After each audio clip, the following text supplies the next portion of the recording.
So guys, in this episode we will talk about important issue that how to speak English well and be 100% proud of the way you sound. First, accept that you can learn how to speak English. Right now, English fluency might seem distant as a rainbow, but you all need are the right strategies to learn how to speak English well and with confidence. Soon enough, your spoken English will sound even better than you imagine. Just follow me. First, that English is a weird language. Sometimes you can find patterns in English grammar, but other times English doesn't make sense. For example, why are read present tense pronounced read and read past tense pronounced read? Spell the same but pronounced differently. Or why is a mice the plural form of mouse but houses is a plural form of house? Unfortunately, there are just as many exceptions as there are rules in English. It's easy to get stuck on learning how to speak English properly if you try to find a reason for everything.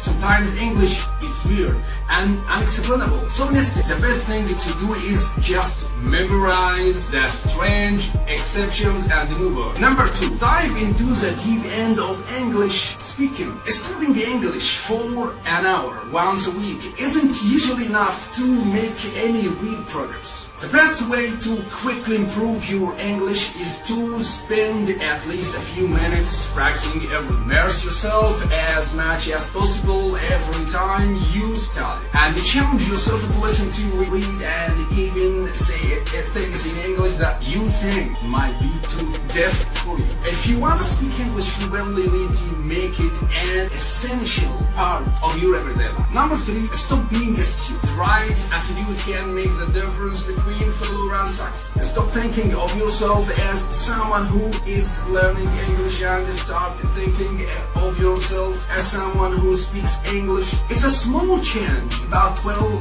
make you feel more confident and help you to use the English you already know more effectively. This also means you need to start thinking in English. If you wanna say the word apple in English, for example, right now you probably think of the word in your native language and then try to think of the correct word in English.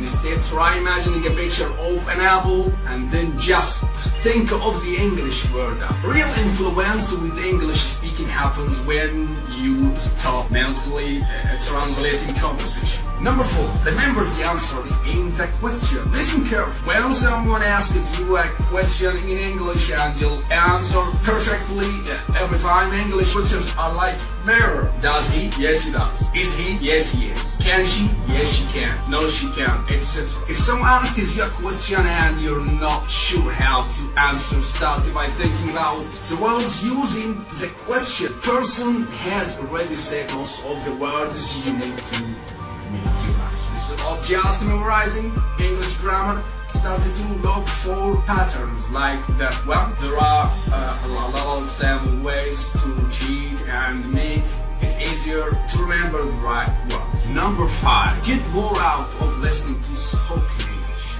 When most students listen to native English speaker, they focus on understanding what all the words. This is definitely important, but there is a lot more you can learn from listening. Try listening, not just to what the words mean, but to how the person said it. Notice which words the person links together in a sentence, or when they say you instead of you. Try to remember these details the next time you speak, and your English will begin to sound more natural. Easier said than done. Right, when you listen to native English speaker, it can be hard to understand every single word that is spoken. They might use many words you don't know, talk too fast, or have a strong accent. A fantastic way to practice carefully active listening is to start using fluent. Number 6, use it or lose it. It's an old rule.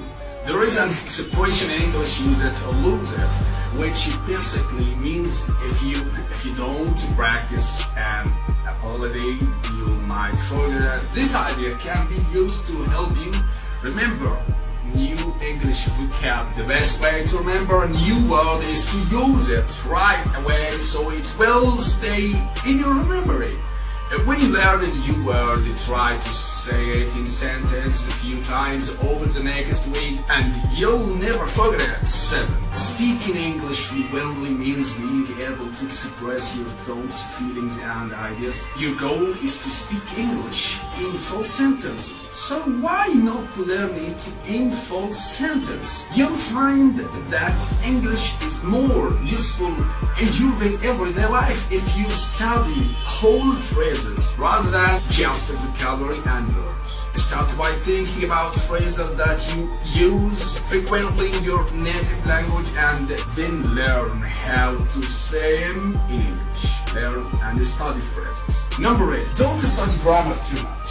The key to learning a language is finding a balance between studying and practicing. Fluent English speaking isn't the same as non-perfect English grammar.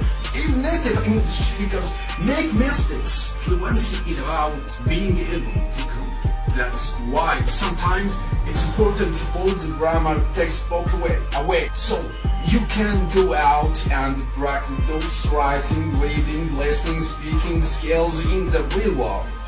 Number 9. Don't be afraid to make mistakes. It's an important one. Sometimes it can be difficult to put all those rules and words together into a simple sentence. Don't let the fear of saying something wrong stop you from speaking out. Even if you think you are making a mistake, keep speaking away. Most of the time, people will understand what you're trying to say, even if you make a mistake. Plus, the more you speak, the easier it gets, and the more quickly the right words will come to mind. The last one. Focus on how to learn English from everyone. You don't have to only learn English from textbooks and teachers. Anyone who speaks English can help you practice. Imagine how you feel if someone asked you in your native language how to pronounce something. Would you be angry? No, you'd probably be happy to help.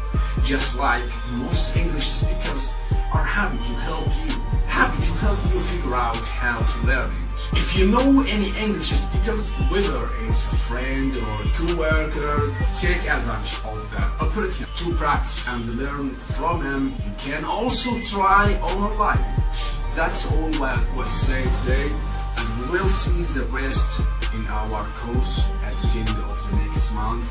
Don't forget, I'm waiting for you.